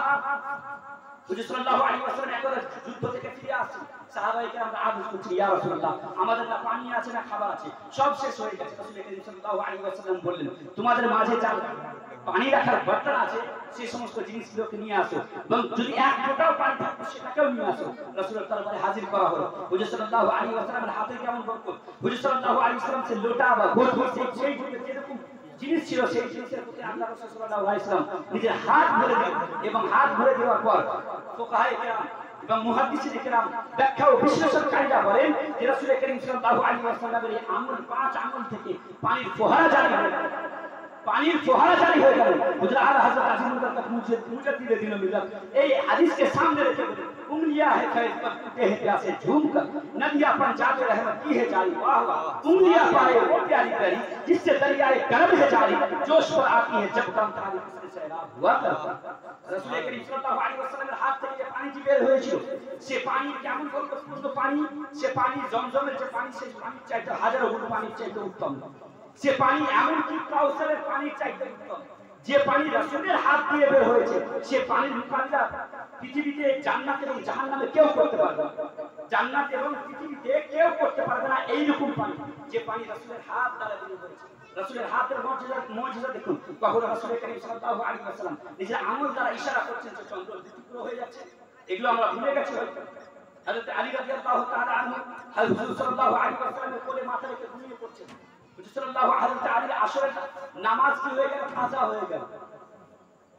হাদিসে এসেছে যে হযরত আলী বলছেন যে আমি ইয়া রাসূলুল্লাহ আমি আল্লাহ এবং তার রাসূলের ইতাআতে ছিলাম। হযরত আলী রাসূলের গোলামিতে মগ্ন, আর হযরত আলী বলছেন আমি আল্লাহ এবং তার রাসূলের ইতাআতে ছিলাম। ইন্না আলিয়ান ফি তাআতি ওয়া তাআতি রাসূল, কে হযরত আলী বলছেন যে আমি আল্লাহ এবং তার রাসূলের ইতাআতে ছিলাম। তো আল্লাহ তাহলে বোঝা গেল যে আল্লাহ রাসূলের ইতাআত করে আনুগত্য করে সে আল্লাহর আনুগত্য করে। যে রাসূলের দরবারে গোলামি করলো সে আল্লাহর গোলামি করলো, আল্লাহর কাজ করলো। এই নামাজ হচ্ছে সবচেয়ে বড় ফরজ, তাই কি না? নামাজ সবচেয়ে বড় ফরজ, কিন্তু নামাজের চাইতে বড় ফরজ আছে, সেটা হচ্ছে নিজের জান বাঁচা, নিজের জানের হেফাজত করা। এটা নামাজের চাইতে বড় ফরজ। করোনার সময় কেউ আসবে বাড়িতে নামাজ পড়ে, জানের খাতরা আছে, মরে যাবে, বিমারি ছড়িয়েছে চারিদিকে। তো নামাজ হচ্ছে জান, নামাজের চাইতে বেশি হচ্ছে কি জান, জানের হেফাজত করা। হযরত আলী নামাজকে ছেড়ে দিলেন রাসূলের গোলামি, আর হযরত সিদ্দিক আকবর আফজালুল বাশার বা'দাল আম্বিয়া, নবীদের পরে পৃথিবীর বুকে সর্বোত্তম মানুষের নাম হচ্ছে আবু বকর সিদ্দিক, নিজের জানকে গায়ে সুরে কি করলেন? কুরবান করে দিলেন রাসূলের গোলামিতে। সাহাবের হুজুর আলা হাজার দুই ঘটনাকে সামনে রেখে বলছেন সাবিক হুয়া জুল্লা ফারাইজ রুহ। বুঝা গেল দুনিয়াতে যত রকম ফরজ আছে সব ফরজ কি দ্বিতীয় স্থান। আসল উসুল বান্দে কি উস্তাদ বলতে আসল বান্দে কি আসলে ইবাদত কি রাসূলের দরবারে গোলাম। তাহলে এই ইশক আমাদেরকে, এই ভালোবাসা আমাদের জীবনে করতে হবে, এই ভালোবাসা আমাদের আগামী প্রজন্মকে করতে হবে। তাহলে কি হবে না কোনদিন কোনো আহলে হাদিস তাদেরকে ভটকাতে পারবে, কোনদিন কোনো আহলে হাদিস তাদেরকে ভালো পথ থেকে সঠিক পথ থেকে আহলে সুন্নাত থেকে বিমুখে নিয়ে যেতে পারবে। রাসূল করিম সাল্লাল্লাহু আলাইহি ওয়াসাল্লাম হুজুর সাল্লাল্লাহু আলাইহি ওয়াসাল্লামের যে প্রশংসা বর্তমান যুগের মুজাদ্দিদ হুজুর আলা হযরত আজিমুল বরকত মুজাদ্দিদ দ্বীন ও মিল্লাত করেছেন, কেউ করে। হুজুর আলা হযরত আজিমুল বরকত মুজাদ্দিদ দ্বীন ও মিল্লাত যেমন হুজুর হাসান বিন সাবিত বলে وأحسن منك لم تلقت عيني وأجمل منك لم تلد النساء خلقت مبرأ من كل عيب كأنك قد خلقت كما تشاء يا رسول الله صلى الله عليه وسلم আপনি কে وأحسن منك لم تلقت عيني يا رسول الله আপনার মতো সুন্দর আমার চোখে কাউকে দেখি وأجمل منك لم تلد النساء يا رسول الله আপনার মতো সুন্দর মাতে কোনো কাউকে কোনো নিজের সন্তানের জন্ম দেয় ইয়া রাসূলুল্লাহ আপনি ওইভাবে জন্মগ্রহণ করেছেন যেমন আপনি নিজে চেয়েছেন। তাহলে ইমাম হযরত সাহাবারা এই আকীদা, সাহাবায়ে কেরাম এই কথা বলছেন। তারপরে চলে আসেন এবার ইমাম মুসলিম বলছেন মুহাম্মাদুন সাইয়্যিদুল কওমাইনি ওয়াস সাকালাইন। হুজুর সাল্লাল্লাহু আলাইহি ওয়াসাল্লাম কে হুজুর সাল্লাল্লাহু আলাইহি ওয়াসাল্লাম হচ্ছেন কি জিন ও ইনসের কি হচ্ছে বাদশা, তিনি হচ্ছেন কি সরদার। এবার দুনিয়ার আমাদের দেশের মানুষের কাছে আসুন, দেশের বিভিন্ন জায়গায় যদি গিয়ে বলেন যে রাসূল করিম সাল্লাল্লাহু আলাইহি ওয়াসাল্লামের ব্যাপারে মত প্রকাশ করুন, তো কেউ বলবে নবী আমাদের মানুষ, কেউ বলবে নবী নবীর দেওয়ারের অপরের খবর জানেন না, কেউ বলবে হুজুর সাল্লাল্লাহু আলাইহি ওয়াসাল্লাম তো আমাদের বড় ভাইয়ের মতো ছিল। কিন্তু ইমাম ইসলাম মুহাম্মদ আলা হযরত আজিমুল বরকত মুজাদ্দিদ দ্বীন ও মিল্লাত বলেন, আমি প্রথমে পড়েছি এই জন্য সরওয়ার কাহু কে মালিক ও মওলা কাহু তুঝে, বাগে খলিল কা গুলে জেবা কাহু তুঝে। ইয়া রাসূলুল্লাহ আপনাকে কি বলবো, সরওয়ার বলবো, মালিক বলবো, মওলা বলবো, কি বলবো? ইয়া রাসূলুল্লাহ আপনাকে কি কি কথা বলবো? আপনার মধ্যে কোনো আয়েব নেই, কোনো নুকস নেই, কোনো আপনার মধ্যে খারাপ গুণ নেই। ইয়া রাসূলুল্লাহ যত রকম ভালো গুণ আছে রাসূল সাল্লাল্লাহু আলাইহি ওয়াসাল্লাম আপনার মাঝে আছে। আমি তো কলমের দ্বারাই এই আহমদ রাজা আপনার প্রশংসা করে শেষ করতে পারবো না। আর তেরে তো বাস আইবে তানাহি সে হে বরি हैरान हूं मेरे सामने क्या क्या कहूं तुझे, लेकिन रज़ा ने खत्म सुबह इस पे कर दिया, खालिक का बंदा और खल्क का आखिरत कहूं तुझे। শেষের বেলায় আহমদ রাজা নিজের কথা এই বলে শেষ করতে চায় যে খালিকের বান্দা, আল্লাহ রাব্বুল আলামিনের বান্দা আর গোটা দুনিয়ার মাওলা আকা कहूं तुझे। গোটা দুনিয়ার মাওলা আর খালিকের বান্দা। আমরা ঈদে মিলাদুন্নবী এই জন্য পালন করি, আমরা রাসূলকে খোদা বলি। ঈদে মিলাদুন্নবী এই জন্য পালন করে গোটা বিশ্ববাসীকে বলতে চাই যে আমাদের নবী খোদা নয়, খোদা ওই যে না কাউকে জন্ম দিয়েছে, না তার দ্বারা কেউ জন্ম হয়েছে। আমরা 12 রবিউল আউয়ালে প্রতি বছর জন্ম দিবস পালন করে এটা বলতে চাই যে আমাদের নবী খোদা নয়, আমরা নবীকে খোদা মানি না, বরং আল্লাহর বান্দা এবং রাসূল করে মানি। এটাই তো আমরা বিশ্ববাসীকে বলে নবীকে এরা খোদার কাছে পৌঁছে শিরক করে দিয়েছে। আমরা নবীকে নবী বলে মানি, আশহাদু আন্না মুহাম্মাদান আবদুহু ওয়া রাসূলুহু বলি। আমরা সাক্ষ্য দিচ্ছি যে আল্লাহ রাসূল সাল্লাল্লাহু আলাইহি ওয়াসাল্লাম আল্লাহর বান্দা, রাসূল। ইশকে রাসূল, রাসূলের ভালোবাসা আমাদের যুবকের মাঝে ভরতে হবে, আমাদের আগামী প্রজন্মকে ভরতে হবে, আর শিক্ষার হাতিয়ারকে কাজে নিতে হবে। দুইটি জিনিসকে যদি সাথে নিয়ে আমরা চলি, তাহলে আগামী যুগ, আগামী প্রজন্ম যেমন 100,000 বছর বা 500 বছর ধরে যেমন আমরা শিক্ষার দিক দিয়ে সবচেয়ে বেশি মুঘল সাম্রাজ্য থেকে পিছিয়ে পড়া হয়ে আছি, ওইরকম আমাদেরকে 500 বছর, 1000 বছর আমাদেরকে মেহনত করতে হবে, তবে আমরা সঠিক জায়গায় পৌঁছাতে পারবো। মনে করবেন যে 100 বছর মেহনত করে পরিশ্রম করে আমরা ইউনিভার্সিটি কলেজ কায়েম করব। আরে আমি তো এটা বলি যে আজকে যে মুঘল সাম্রাজ্যের যে তাজমহল তৈরি করা হয়েছে, এই তাজমহল তৈরি না করে মুসলমান জাতির জন্য যদি ইউনিভার্সিটি তৈরি করা হতো, কলেজ তৈরি করা হতো, লালকেল্লা তৈরি না করে যে মুসলমানদের জন্য যদি কলেজ ইউনিভার্সিটি তৈরি করা হতো, তাহলে আজ মুসলমানদের শিক্ষার এই দশা হতো। আমাদের পার্মানেন্টলি ইউনিভার্সিটি কায়েম করতে হবে, আমাদের পার্মানেন্টলি সমাজের মাঝে ওই সমস্ত জালসা জুলুস করে বেশি বেশি টাকা এই সমাজে দেখা যায়। আমার একটি প্রায় একটি সোশ্যাল মিডিয়াতে একটি ভিডিও আছে, যেটাতে আমি বলেছিলাম 3 বছর আগের কথা, যে শুধু মুর্শিদাবাদে 300 কোটি টাকা খরচ করে জালসা জুলুসের নামে। চিন্তা করেন, 300 কোটি টাকা খরচ করে মুসলমানরা জালসা জুলুসের নামে। বীরভূমের কথা নয়, শুধু মুর্শিদাবাদের কথা। তাহলে মুর্শিদাবাদ বীরভূমেও যদি ধরি, তাহলে 600 কোটি টাকা মুসলমানরা খরচ করে। তো এত বড় বড় জালসা জুলুস বাংলাদেশ থেকে, লন্ডন থেকে, আমেরিকা থেকে বক্তা না নিয়ে এসে যদি আমরা ছোট ছোট জালসা করি এবং মুসলিম কওমকে যদি সঠিক বার্তা পৌঁছায়, আর আমাদের সমাজের মধ্যে ওই সমস্ত ছেলে মেয়েরা যারা সঠিক পড়াশোনা করে নিজের বাড়িতে দুস্থ গরিব ছেলে মেয়ে কিন্তু ভালো পড়াশোনায়, তাদেরকে বড় বড় কলেজ ইউনিভার্সিটিতে পাঠিয়ে, তাদেরকে ভালো ভালো পদে, ভালো ভালো জায়গায়, বড় বড় কলেজ ইউনিভার্সিটিতে অ্যাডমিশন করিয়ে যদি আমরা পাঠাই, তাহলে বলুন সমাজের মধ্যে একটা ট্রাস্ট তৈরি করে তাদেরকে বড় বড় ইউনিভার্সিটিতে ভর্তি করি, তাহলে বলুন সমাজের অনেকটা ভালো হবে না, হবে না? আরে রাসূল করিম সাল্লাল্লাহু আলাইহি ওয়াসাল্লাম তো এটাও করেছেন। রাসূল করিম সাল্লাল্লাহু আলাইহি ওয়াসাল্লাম সুস্থ সমাজ গড়ে তোলার জন্য কাউকে গভর্নর করে পাঠিয়েছেন, কাউকে কোন জায়গা জজ করে পাঠিয়েছেন, কোন জায়গা লয়ার করে পাঠিয়েছেন। নবী সাল্লাল্লাহু আলাইহি ওয়াসাল্লাম যে একটা সুস্থ সমাজ গড়ে তুলেছেন, অর্ধ পৃথিবীতে যে মুসলমানরা বাদশাহী করেছে, এর কারণ হচ্ছে এই যে সব জায়গাতে মুসলমানদের সব বিভাগে লোক ছিল। আমাদের তো সব বিভাগ। মা বোনদের কাছে একটাই কথা আমি অনুরোধ করবো, আধি রুটি খাও, বাচ্চাকে পড়াও। দরকার হলে একবার না খেয়ে থাকুন, বাড়ি বিল্ডিং জায়গা জমি বানানোর দরকার নেই। নিজের ছেলে মেয়েদেরকে একবার না খেয়ে থাকুন, নিজের ছেলে মেয়েদেরকে উচ্চ শিক্ষায় শিক্ষিত করুন, তবে সমাজ সুধরাবে এবং দ্বীনের কাজ হবে, ইসলামের কাজ হবে, সমাজের কাজ হবে, দেশের কাজ। নিজের ছেলে মেয়েদেরকে শুধু রাজমিস্ত্রি, ছেলেদেরকে রাজমিস্ত্রি আর মেয়েদেরকে শুধু বিড়ি বানা শিখিয়ে পরের বাড়ি পাঠিয়ে দিব। আর শুধু মেয়েদেরকে এই জন্যই মসজিদে পাঠাবো, বক্তব্যে পাঠাবো যে শুধু কোরআন শরীফটা শিক্ষা অর্জন করবে। আমি অধিকাংশ মহিলাদের দিলের খবর এটা বলতে পারি যে এটাই মহিলাদের দিলের খবর যে আমার মেয়েকে মসজিদে এই জন্য পাঠাচ্ছি যেন বিয়ের সময় যেন বলতে পারে যে আমার মেয়ে কোরআন শরীফ পড়তে যাবে। এর মধ্যে অন্য কোনো উদ্দেশ্য এটা থাকে না, উদ্দেশ্য এটা থাকে যে আমার মেয়ে যেন বিয়ের সময় যেন বলতে পারে যে আমার মেয়ে শুধু কোরআন শরীফ পড়ে না, পড়া ছাড়া। এই উদ্দেশ্যে যদি আমাদের মেয়েদের হয়, আমাদের মা বোনেদের হয়, থেকে ইমাম হোসেন জন্মগ্রহণ করবে, ইমাম বুখারী জন্মগ্রহণ করবে? কোনদিন। আমরা কাজ করবো এমন যে কাজ দ্বারা ইমাম হোসেনকে তো জন্ম দিতে পারবো না, ইমাম বুখারীকে তো জন্ম দিতে পারবো না, ইমাম বুখারীকে তো জন্ম দিতে পারবো না, কিন্তু তাদের গোলামকে জন্ম দিতে পারবো যদি আমরা একটু চেষ্টা করি। নারী যদি সঠিক হয়েছে, নারী যদি, মহিলা যদি, মা বোনেরা যদি সুন্নতে মুস্তাফার প্রতি আমল করে নেওয়ালি হয়েছে, মহিলারা যদি হযরত আয়েশা সিদ্দিকা রাদিয়াল্লাহু তাআলা আনহার সুন্নাত মোতাবেক নিজের জীবন যাপন করেছে, মা বোনেরা যদি খাদিজাতুল কুবরার সুন্নাতের প্রতি আমল করে নেওয়ালি হয়েছে, নামাজ পড়েছে, হজ করেছে, যাকাত দিয়েছে, তাহলে এরকম মহিলারা, এরকম মায়েরা কখনো কি করেছে? গৌসে আজমকে জন্ম দিয়েছে, কখনো খাজা গরিব নওয়াজকে জন্ম দিয়েছে, কখনো গৌসে আজম, কখনো মুফতি আজম হিন্দ, কখনো আলা হযরতকে জন্ম দিয়েছে। এরকম। আর যদি মা যদি নামাজ না পড়েছে, মা যদি সোশ্যাল মিডিয়াতে সারা সারা রাত্রি কাটিয়েছে, মা যদি সারা সারা রাত টিভি, ভিডিও এবং অন্যান্য সোশ্যাল মিডিয়া এবং টিভিতে কাটিয়েছে, সিরিয়ালে কাটিয়েছে, নামাজের ধার ধারণী, রোজার ধার ধারণী, হজ, যাকাত, কালিমা, রাসূল করিম সাল্লাল্লাহু আলাইহি ওয়াসাল্লামের সুন্নাত, খাদিজাতুল কুবরার সুন্নাত, ফাতিমাতুজ জাহরার সুন্নাতের প্রতি আমল যদি না করেছে, এরকম মারা কখনো টনি ব্লেয়ারকে জন্ম দিয়েছে, কখনো হিটলারকে জন্ম দিয়েছে, কখনো আমাদের দেশের নেতাকে জন্ম দিয়েছে, যার হাতে হাজার হাজার হাজার হাজার মুসলমানদের নেতা, যাদের হাত রঞ্জিত হয়ে আছে, এরকম নেতাদেরকে, এরকম লোকদেরকে জন্ম দিয়েছে। আমাদেরকে মা বোনদেরকে শুধরাতে হবে। মা বোনরা যদি শুধরে যায়, তাহলে দেখা গেছে, ইতিহাস বলছে যে কোনো একজন মা যদি শুধরে গেছে, তাহলে সে মায়ের পেট থেকে 3000 আম্বিয়া কিরামের জন্ম হয়েছে।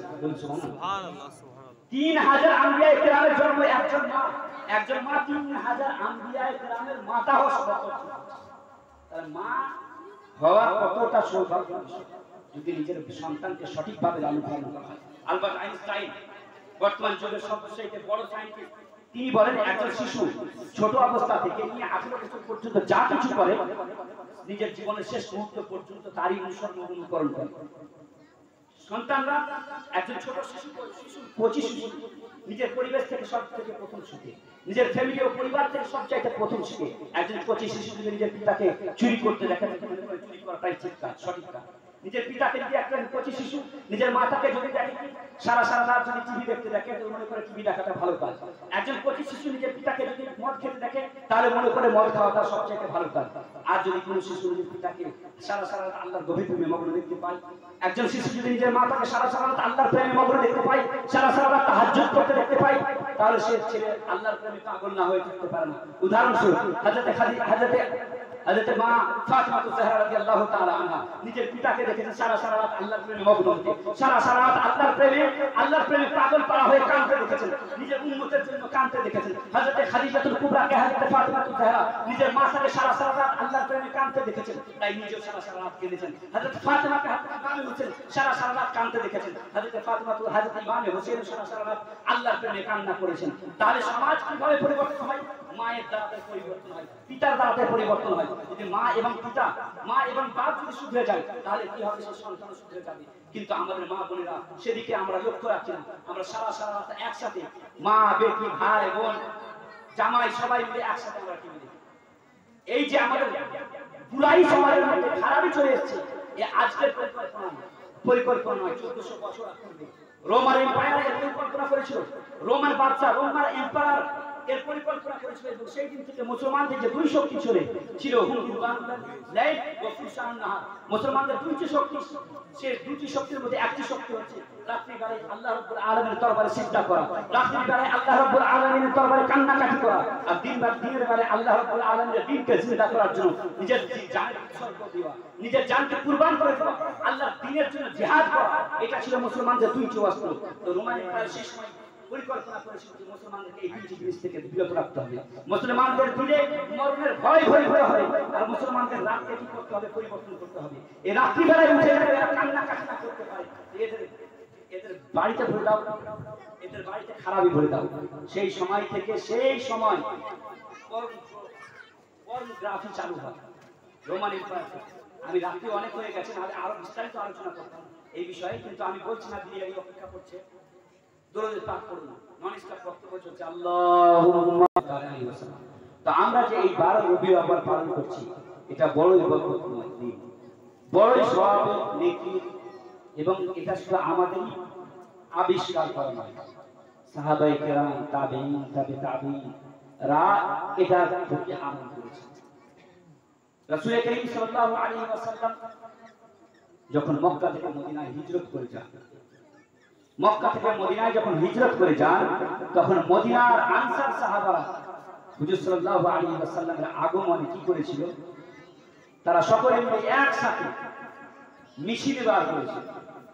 সকলে মিলে একসাথে পতাকা আমরা যে ব্যবহার করি পতাকার জায়গায় খেজুরের ডাল নিয়ে তারা তালা আল বদরু আলাইনা মিন সানিয়াতিল ওয়াদা ওয়াজাবা শুকরু আলাইনা মা দাআ লিল্লাহি তাআলা, এই স্লোগান গাইতে গাইতে রাসূল করিম সাল্লাল্লাহু আলাইহি ওয়াসাল্লামের আগমন পালন করেছিল। আর আজকে 1400 বছর পর কেউ যদি বলে যে এইরকম লাল নীল পতাকা, এইরকম টুনি বাল, এইরকম সাজা, এইরকম আবার কোথায় পেলে, এগুলো সব বেদাত। এগুলো যদি 1400 বছর পর এই কথা কেউ বলে তাহলে মনে করবেন যে সেই বেদাত, এগুলো বেদাত। আরে কোরআন এবং হাদিসে হাজারো এরকম, বর্তমান যুগে হাজারো এরকম মাসাইল আছে যেগুলো কোরআন এবং হাদিসে প্রকাশ করে, তাহলে কি সেগুলোই বেদাত? সেগুলো কি করা যাবে না? হাজারো হাজারো মাসলা মাসাইল আছে যেগুলো কোরআন বেদাত বর্তমান যুগ হিসেবে, তাহলে সেগুলো যদি আমরা না করি তাহলে কি হয়ে যাবে, উম্মতে মুসলিমা ফিতনার মধ্যে পড়বে। যেমন আজকে যদি আমরা হজ করতে যাই, কি করে যাই? ফ্লাইটে যাই। হজ করতে যাই ফ্লাইটে যাই, রাসূলের যুগে এসব ছিল, এটাও বেদাত। আজকে আমরা লাইফ ইন্স্যুরেন্স করি, সোশ্যাল মিডিয়া চালাই, বাড়ি ইন্স্যুরেন্স করি, গাড়ি ইন্স্যুরেন্স করি, এগুলো কোরআন এবং হাদিসে কোথাও না। বলুন তাহলে কি করব আমরা? এগুলো করব না। ব্লাড ডোনেশন করি আমরা, মানুষের অর্গান, কিডনি, লিভার ট্রান্সফার করি, একটা ভালো মানুষের শরীর থেকে অন্য মানুষের শরীরের মধ্যে ট্রান্সফার করি, ব্লাড ট্রান্সফার করি, এগুলো কোরআন এবং হাদিসে কোথাও না। তাহলে কি এগুলো যদি না করা হয়, কোরআন এবং হাদিসে নাই, ওই জন্য একজন গর্ভবতী মহিলা রক্ত ছাড়া কি মারা যাবে? এটা হাদিস বলে, এটা কোরআন বলে, ইসলাম বলে? কখনো এটা ইসলাম বলে। তাহলে আজকের যুগে হাজারো এরকম মাসাইল আছে যেগুলো কোরআন এবং হাদিসে প্রকাশ্য নাই, কিন্তু সেগুলো থেকে আমাদের মুহাক্কিকিনগণ, আমাদের মুজতাহিদগণ ইস্তেমবাত, ইস্তেখরাজ, গবেষণা করে সেগুলো বের করে উম্মতে মুসলিমার প্রতি করুণা করেছেন, দয়া করেছেন। তো আজকে 1400 বছর পর আজকে লাইটের যুগ, ডিজিটাল যুগ, আজকে আমরা নাসার যুগে বসবাস করছি, গুগলের যুগে বসবাস করছি। আজ আমরা আধুনিক যুগে বসবাস করে যদি বলি যে বাড়ি সাজাচ্ছি, ঘর সাজাচ্ছি, লাইট দিচ্ছি, এগুলো বেদাত, এটা বড়ই ভুল হবে। বরং সেগুলো বেদাত নয়, বরং যে বলে সেটাই বেদাত। রাসূল করিম সাল্লাল্লাহু আলাইহি ওয়াসাল্লামের যখন আগমন হয় তখন কি হয়েছিল? হুজুর সাল্লাল্লাহু আলাইহি ওয়াসাল্লামের আগমন যখন হয়, গোটা পৃথিবীবাসী হুজুরের আগমন দিবস পালন করেছিল। কিভাবে? হযরতে মা আমিনা বলেন যে আসমানের চাঁদ নেমে গেছে, কাবা শরীফ ঝুঁকে গেছে, তারকারা নিচে নেমে এসেছিল। নেদা দেনেওয়ালা যারা আল্লাহর দূত, যারা আল্লাহর ফেরেশতা, তারা পাড়ায় পাড়ায় বলে বেড়াচ্ছিল যে আজকে রাসূল করিম রউফুর রহিম সাল্লাল্লাহু আলাইহি ওয়াসাল্লামের আগমন হলো। হযরত আমিনা রাদিয়াল্লাহু তাআলা আনহা বলেন যে হুজুর সাল্লাল্লাহু আলাইহি ওয়াসাল্লাম যখন আমার পেট থেকে ভূমিষ্ঠ হলেন তখন এমন এক নূর বের হলো যে আমার চোখে লাগলো, এবং চোখে লাগার পর আমি বাসরা পর্যন্ত, আমি বাসরার মহল পর্যন্ত আমি দেখতে পেলাম। এটা বর্তমান যুগে কি করে সম্ভব? একজন ব্যক্তি মক্কায় বসে আছে, আর মক্কার সামনে বড় বড় হাজার হাজার ফুট উঁচু উঁচু পাহাড় পর্বত আছে। সে পাহাড় পর্বত ভেদ করে কি করে বাসরা পর্যন্ত দেখতে পাওয়া যায়? কোনোদিন সম্ভব হতে পারে না বর্তমান ডিজিটাল যুগ হিসেবে। কিন্তু রাসূল করিম সাল্লাল্লাহু আলাইহি ওয়াসাল্লামের মাতা বলছেন যে আমি বাসরা পর্যন্ত দেখে গেছি, সেখানকার শুভ্র আমি সেখানকার মহলগুলোকে আমি দেখতে পেয়েছি। কিভাবে সম্ভব? আজকের বর্তমান যুগে বলছে যে এটা সম্ভব। এটা সম্ভব। মানুষের জায়গা ভেদ করে, ট্রান্সপারেন্ট করে অন্য জায়গায় নিয়ে যাওয়া, এটা সম্ভব। কিভাবে সম্ভব? আজকে আমরা কি করি? এক্সরে করি। এক্সরে করি না? আমাদের পেটের ভিতরকার ছবি করা হয়, বাইরে থেকে নেওয়া হয়। এমন এক লাইট, তার এমন এক পাওয়ার, যেটা কি করে সে ভিতরে গিয়ে পেট থেকে কি করে ছবি নিয়ে আসে। আল্লাহ রাব্বুল আলামিনের নূর যখন হযরত আমিনা রাদিয়াল্লাহু তাআলা আনহার পেট থেকে যখন ভূমিষ্ঠ হয়েছিল, সেই নূরের ঝলক হযরত আমিনা রাদিয়াল্লাহু তাআলা আনহার চোখে পড়েছিল। আর সে চোখে নূরের সেই বরকত, সেই নূর হযরত আমিনা রাদিয়াল্লাহু তাআলা আনহার চোখে পড়া মাত্র এমন চোখের পাওয়ার হয়ে গেছিল যে বাসরার মহল পর্যন্ত হযরত আমিনা দেখতে পেয়েছিলেন।